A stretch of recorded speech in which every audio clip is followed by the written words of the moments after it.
భారత సైన్యం ఆయుధాల ఆధునికీకరణ పైన స్పెషల్ ఫోకస్ పెట్టింది. ఏదో రోబో సినిమాలో చూసినట్టుగా రోబోటిక్స్ని ఉపయోగించి యుద్ధం చేయడం సాధ్యమా అంటే ఇప్పుడు అవుననే సంకేతాలు చాలా స్పష్టంగా కనిపిస్తున్నాయి. అధునాతనమైనటువంటి ఏఐ టూల్స్ని ఉపయోగించడం ద్వారా అన్మాన్డ్ సర్వైలెన్స్ని ఏ విధంగా చేయాలనేటువంటి అంశం పైన ఇండియన్ ఆర్మీ ఫోకస్ పెట్టింది. ఇండియన్ ఆర్మీ అవసరాలకు తగ్గట్టుగా దేశీయంగా మేక్ ఇన్ ఇండియా స్ఫూర్తితో ఆయుధాల తయారీ కూడా జరుగుతుంది. ఇదే స్టైల్లో ఇప్పుడు ఇండియన్ ఆర్మీలో ఒక స్పెషల్ టెస్ట్ జరుగుతుంది, ఏఐ మిషన్ గన్. ఒకవేళ ఇది కనుక ఇంప్లిమెంట్ చేస్తే సరిహద్దుల్లో గస్తీ కాసేటువంటి సైనికులకి అత్యంత ఉపశమనం లభించేటువంటి చర్యగా డిఫెన్స్ ఎక్స్పర్ట్స్ చెప్తున్నారు. అసలు ఏంటి స్పెషల్ టూల్స్, ఎవరు తయారు చేస్తున్నారు ఒకసారి విశ్లేషించేటువంటి ప్రయత్నం చేద్దాం. భారతదేశానికి సంబంధించి ఆపరేషన్ సింధూర్ తర్వాత పెద్ద ఎత్తున చర్చ జరిగింది. లేథల్ అటానమస్ వెపన్స్ సిస్టమ్ లాస్ పేరుతో Delhi based BSS advanced technology సంస్థ ఈ వెపన్ని తయారు చేస్తుంది. సరిహద్దుల్లో దీన్ని మోహరిస్తారు. దీన్ని సెన్సార్స్ తోటి, అంటే హ్యూమన్ ఇంటెలిజెన్స్ ఉండేటువంటి సెన్సార్స్తో అనుసంధానిస్తారు. టార్గెట్ పెట్టినటువంటి ప్రాంతాలు ఆ రేంజ్కి తగ్గట్టుగా ఆయా ప్రదేశాల్లో కనుక హ్యూమన్ మూమెంట్ ఉన్నా లేదా ఏదైనా కానీ జీవుల కదలికలు ఉన్నా కానీ వెంటనే ఇది అలర్ట్ చేస్తుంది.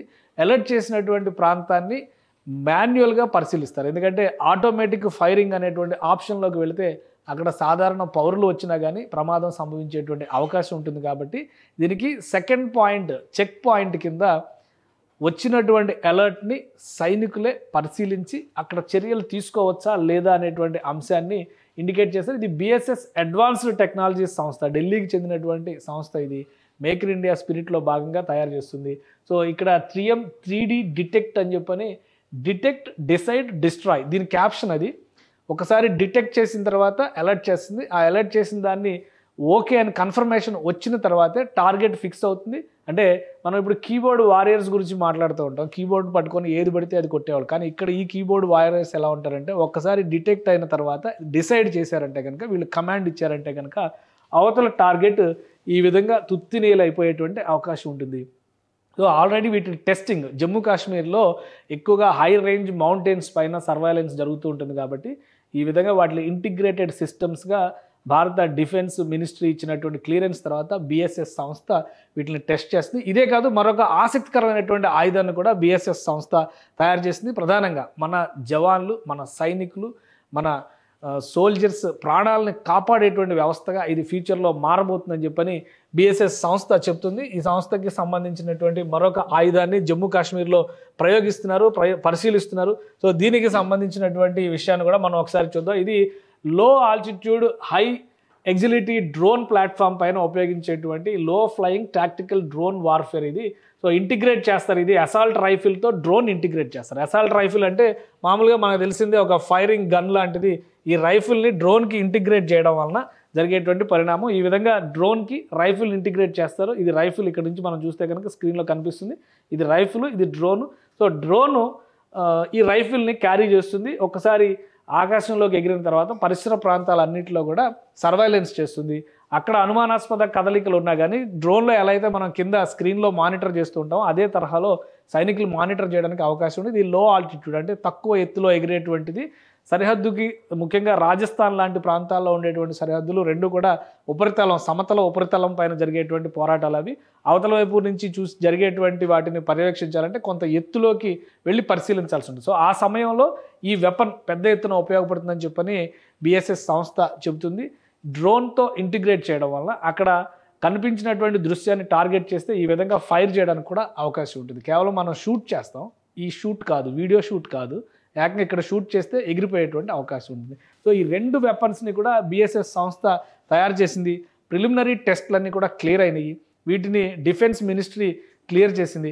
సో ప్రాక్టికల్గా ఇది ఏ విధంగా పనిచేస్తుంది అనేది ఫీల్డ్లో టెస్ట్ చేయాల్సినటువంటి అవసరం ఉంది. కాబట్టి అక్కడ ప్రస్తుతం ఈ టెస్టింగ్స్ జరుగుతున్నాయి. జమ్మూ కాశ్మీర్లోని వివిధ ప్రాంతాల్లో 2-3 క్షేత్రాల్లో వీటికి సంబంధించినటువంటి టెస్టులు జరుగుతున్నాయి. ఈ టెస్టులు కనుక సక్సెస్ అయితే బిఎస్ఎస్ సంస్థ తయారు చేసినటువంటి ఈ వెపన్స్ని ఇండియన్ ఆర్మీలోకి అనుమతించేటువంటి అవకాశం ఉంటుంది. బిఎస్ఎస్ సంస్థ బ్యాక్డ్రాప్ ఏంటి?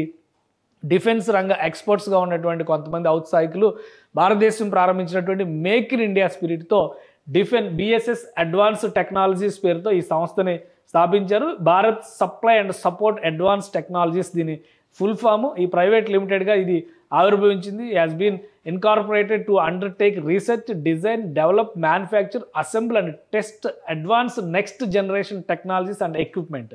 సో ఇది వీళ్ళ టార్గెట్. రాబోయేటువంటి జనరేషన్స్లో మనం ఏఐ టూల్స్ వచ్చిన తర్వాత యుద్ధాల తీరే మారిపోతుందని చెప్పి అనుకుంటున్నాం కాబట్టి దాన్ని ముందుగానే వీళ్ళు ప్లానింగ్ చేస్తారు.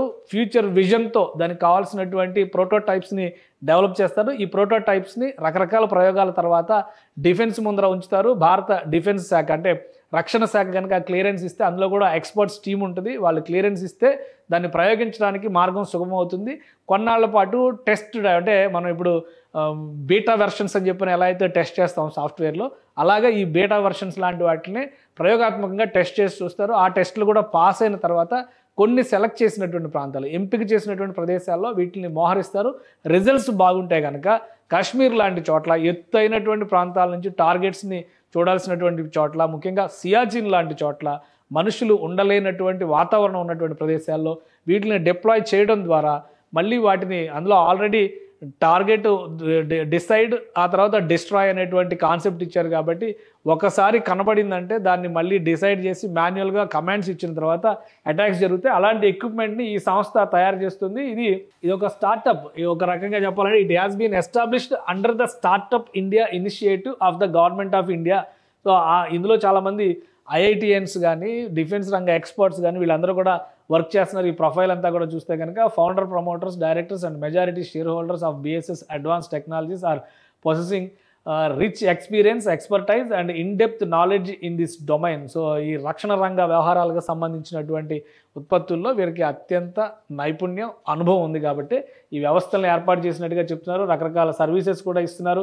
రాబోయేటువంటి రోజుల్లో వార్ఫేర్ మొత్తం కూడా టెక్నాలజీ చుట్టూ నడుస్తుంది కాబట్టి ఈ టెక్నాలజికల్ అడ్వాన్స్మెంట్ని ఇంప్లిమెంట్ చేసేటువంటి బాధ్యతల్లో వీళ్ళందరూ కూడా ఉన్నారు. ఇందులో పార్ట్నర్స్గా చూస్తే కూడా దేశంలోని ముఖ్యమైనటువంటి సంస్థలు ఇందులో పనిచేస్తున్నాయి. లేజర్ సిస్టమ్స్ కావచ్చు, ఎన్పిపిఎఫ్, స్పెక్టర్ ఎల్ఎల్సి, అలానే Indian Institute of Technology Roorkee, Winmate incorporation ఇలాంటి సంస్థలతో కొలాబరేట్ అయ్యి ఇవన్నీ కూడా పనిచేస్తున్నారు. సో ఈ అడ్వాన్స్డ్ టెక్నాలజీస్ కనుక భారతదేశంలో ప్రయోగించడానికి మార్గం సుగమం అయితే ఖచ్చితంగా మన ఇండియన్ ఆర్మీకి ఒక బిగ్ రిలీఫ్గా మనం చూడాల్సి ఉంటుంది. ముఖ్యంగా మానవ నష్టం, ప్రాణ నష్టం జరగకుండానే దేశంలో కీలకమైనటువంటి ప్రాంతాలని సర్వైలెన్స్లోకి తీసుకొచ్చేటువంటి వెసులుబాటు ఈ బిఎస్ఎస్ అడ్వాన్స్ టెక్నాలజీస్ కల్పించబోతుంది.